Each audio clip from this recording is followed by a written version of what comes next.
अस्सलाम वालेकुम। आज मैं आपको एक और किस्सा सुनाती हूँ, बहुत दिलचस्प है, आप ज़रूर सुनिएगा।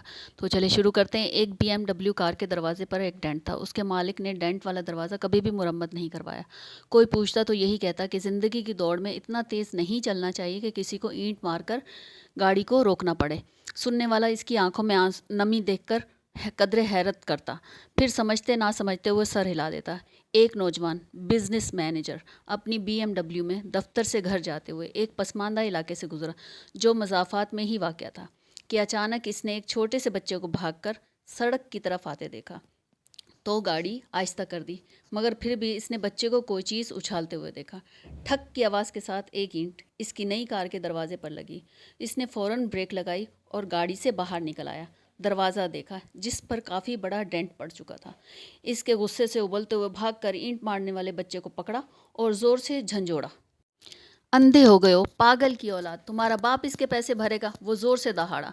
मैली कुचैली शर्ट पहने वो बच्चे के चेहरे पर निदामत थी। वो बेचारगी के मिले जुले तासरात थे। साईं, मुझे कुछ नहीं पता, मैं क्या करूं। मैं हाथ उठाकर भागता रहा, मगर किसी ने गल नहीं सुनी। इसने टूटी फूटी उर्दू में कुछ कहा। अचानक इसकी आंखों से आंसू पल पड़े। वो सड़क के एक नशेबी इलाके की तरफ जाने एक तरफ इशारा किया। उधर मेरा अब्बा गिरा पड़ा है, बहुत भारी है, मुझसे उठ नहीं रहा। मैं क्या करता साईं। बिजनेस बिजनेस एग्जेक्टिव के चेहरे पर एक हैरानी आई और वो बच्चे के साथ साथ नशेबी इलाके की तरफ पड़ा तो देखा एक माजूर शख्स औंधे मुंह मट्टी पे पड़ा हुआ था और साथ ही एक व्हील चेयर गिरी हुई थी। ऐसा दिखाई दे रहा था जैसे वज़न के बाइस बच्चे से व्हील चेयर संभाली नहीं गई और वो नीचे आ गिरी। साथ ही पके हुए चावल भी गिरे गिरे हुए थे, जो शायद बाप बेटा कहीं से मांग कर लाए।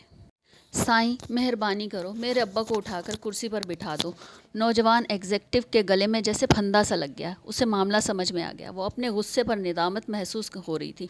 उसने अपने सूट की परवाह किए बगैर आगे बढ़कर पूरी ताकत लगाकर किराहते हुए माजूर शख्स को उठाया और किसी तरह व्हील चेयर पर बिठाया। बच्चे के बाप की हालत गैर थी, चेहरा खराशों से भरा हुआ था।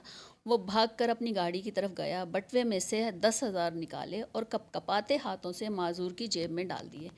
फिर टिश्यू पेपर से इसकी खराशों को साफ किया और व्हील चेयर को धकेलकर ऊपर ले आया। बच्चा ममनूनियत के आंसुओं से उसे देख रहा था। फिर बाप को लेकर अपनी झुग्गी की तरफ चल दिया। इसका बाप मुसलसल आसमान की तरफ हाथ उठाए हुए नौजवान को दुआएं दे रहा था। नौजवान ने बाद में एक खैराती इदारे के ताउन से झुग्गी में रहने वालों के लिए एक झुग्गी स्कूल खोल दिया और आने वाले सालों में वो बच्चा बहुत से दूसरे बच्चों के साथ पढ़ लिख कर ज़िंदगी की दौड़ में शामिल हो गया। वो बीएमडब्ल्यू इसके पास मज़ीद 5 साल रही, ताहम इसने डेंट वाला दरवाज़ा मुरम्मत नहीं करवाया। कभी कोई इससे पूछता तो वो यही कहता कि ज़िंदगी की दौड़ में इतना तेज़ नहीं चलना चाहिए कि किसी को ईंट मारकर गाड़ी को रोकना पड़े। ऊपर वाला कभी हमारे कानों में सरगोशियाँ करता है, कभी हमारे दिल से बातें करता है। जब हम इसकी बात नहीं सुनते तो वो ये कभी कभार हमारी तरफ एक ईंट उछाल देता है। तो चलें, आपको ये कैसा लगा है आप लोग कमेंट में मुझे ज़रूर बताइएगा और मेरी शेर भी इंजॉय कीजिए। अगर आपको अच्छी लगती है तो इसे लाइक करें, शेयर करें और मेरे चैनल को सब्सक्राइब करें। बाय।